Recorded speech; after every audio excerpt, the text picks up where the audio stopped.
It's time for the Development News of the Week, sponsored by Eagle Mortgage. And Eagle Mortgage is the place where you go to get pre-approved to buy your next house or to refinance your house. They've been in business for well over 30 years, licensed mortgage brokers serving Nebraska and Iowa. Eagle Mortgage will give you free consultations. You can get pre-approved conventional VA and, of course, FHA loans. Just go to eaglemortgagecompany.com at 114th and Davenport. Holly and her colleagues will get you set up and let you know how much you can afford. So I highly recommend it. They shop the banks and the lenders, and they're not beholden to any one lender. So check it out. Well, Dave, Grow Omaha reported in October that the city of Omaha began demolishing a vacant industrial building in Millwork Commons for a 600-stall parking garage on the northwest corner of 11th and Nicholas Street. This week, the city filed a building permit for the garage, revealing in additional details. The parking garage will be a 5-story structure totaling more than 240,000 feet with a ground floor commercial space. Millwork Commons is a mixed-use district just north of Charles Schwab Field. There is a significant amount of other construction and activity in the area, including mixed-use apartments by White Lotus called the Nova and apartment building called the Frame. Now, the city of Omaha owns a lot of parking garages, and is that something that the planning department gets involved with? So, yeah, Trenton, you're right. The city has, we own quite a few parking garages, and we continue to invest in those parking garages.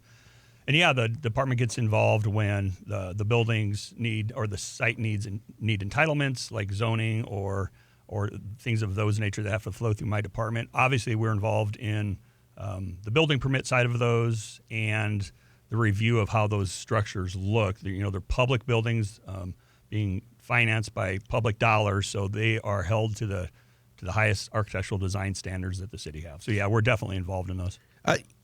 I don't know how far off it is, but I've been saying this for a few years on this show, and is that with Waymo and self-driving cars, and when they have autonomous cars, and say you and I and 100 other families have like a subscription on your phone, and you can just call up a autonomous car, they're not going to need as many parking spaces and as many garages. Suddenly, those parking garages can be converted into something else, data centers or something else.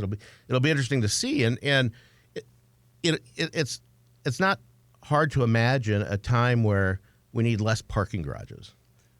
But for now, it's a really a great profit center. Sure. Yeah. Well, yeah, definitely. I mean, first of all, they're expensive to build, right? So you have to build in that you have to factor that into when you build those. But yeah, some of them can be converted. We push for ground floor office or retail on those, especially in the urban core, so that street remains active and become active. But yeah, they can be converted, and I think we're a ways off from everybody owning or sharing cars. It's just not the way America was built, and it's not the way Omaha has been built as far as owning a car. But yeah, I mean, we need them now, and we surely can convert them in the future. But the city's also doing a great job of activating parking lots, and they always look at doing ground floor retail or something to connect and make things more walkable. Sure, especially in the urban core. We have about half of the urban core dedicated to surface parking, and that's just not a sustainable model. So, which is why we can talk about streetcar, we can talk about parking garages. It all works together. So, the Harney Street Bridge over Interstate 480 reopened on Wednesday after being closed nearly a year. The bridge was demolished and rebuilt to accommodate the future streetcar. And then, aren't they going to take down Farnham Street next? That is next, yes. So that'll be interesting, but we feel for those retailers and people that live around there and stuff, but it's short-term pain for long-term gain, and it seems like the city and Public Works and the contractors are working pretty diligently on the process. Yeah, you're right. I mean, it's short-term pain for long-term gain for the city, and yeah, we feel and we hear from the businesses along the streetcar route and how it's affecting business. But there are efforts to help that. There's been some campaigns to raise money to help them. There's been some publicity. There's been things that we're trying to do to drive people still to those businesses while the construction's happening.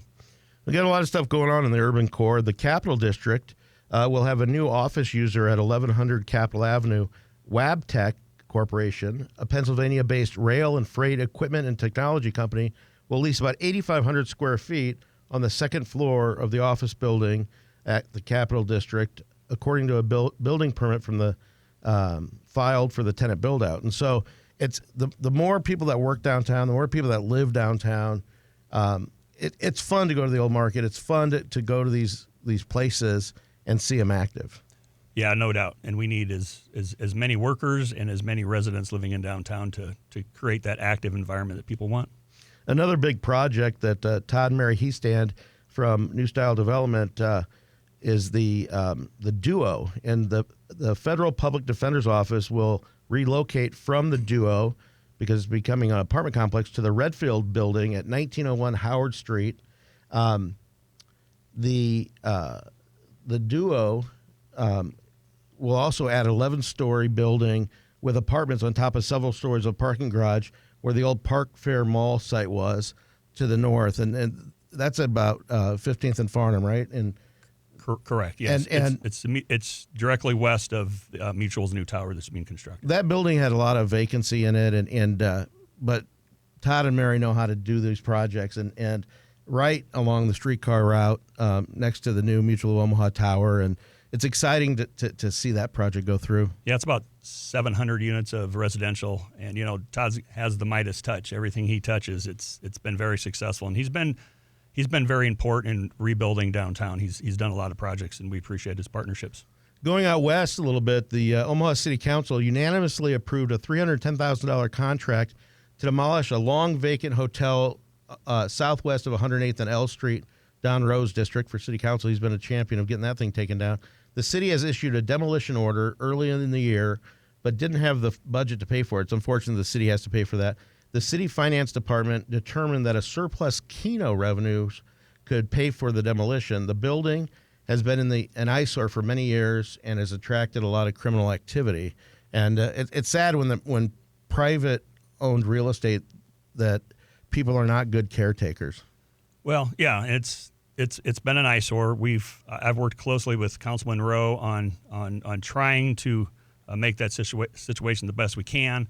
It's privately owned, and it has switched ownership the last couple of years, maybe to put off demo, but they filed some entitlements. They wanted to rezone it. They kept telling us that they were going to market it and try to get a new user in there, but we gave them every chance we could. So what is that a piece of land? Does it revert to the city now? Or? It does not. No, it's still in private hands, but still in private hands. Once demoed, there'll be a $310,000 lien on the property, and then new owners who come in and want to redevelop that, there's a lien on it. But we're using Keno funds. I worked with the finance director to come up with a creative way that we could get that one demoed. And so we're using Keno funds. And thank you for getting that taken care of. It's no fun. It's unfortunate, but it needs to be done. Finally, the UNO Athletic Department plans to build a $55 million, 75,000 square foot athletic training facility next to Baxter Arena. According to the Omaha World Herald, the two-story building would have practice gyms and courts for basketball and volleyball, as well as 1,300-seat competition gym. The building, which would be connected to Baxter Arena via Skywalk, would also house offices for 15 of the Mavericks' 16 sports. Hockey would remain at Baxter. Athletic Director Adrian Dowell will present the project to the NU Board of Regents on December 5th. It seems like all over the country, they're building sports arenas, youth sports arenas, collegiate sports arenas. And when we were young, it was like Husker Raider soccer and whose mom brought the oranges and whose dad brought the high C. Yeah, no doubt. And now you're getting like 15-year-olds looking for scholarships and getting on Huddle to get their game tapes on and getting shoulder surgery. So it's become multi-billion-dollar business. And then they have travel sports and everything else, and it kind of helps drive the economy. Yeah, well, we've seen quite a few of those facilities focused on the youth and their sporting needs and their wants. And what UNO's doing, I'm a UNO grad, and it's nothing short of fantastic of what they're doing on their campus and for their athletic facilities. Yeah, it's very exciting. And that is your Development News of the Week, sponsored by Eagle Mortgage. EagleMortgageCompany.com is where you find the best deals on mortgages.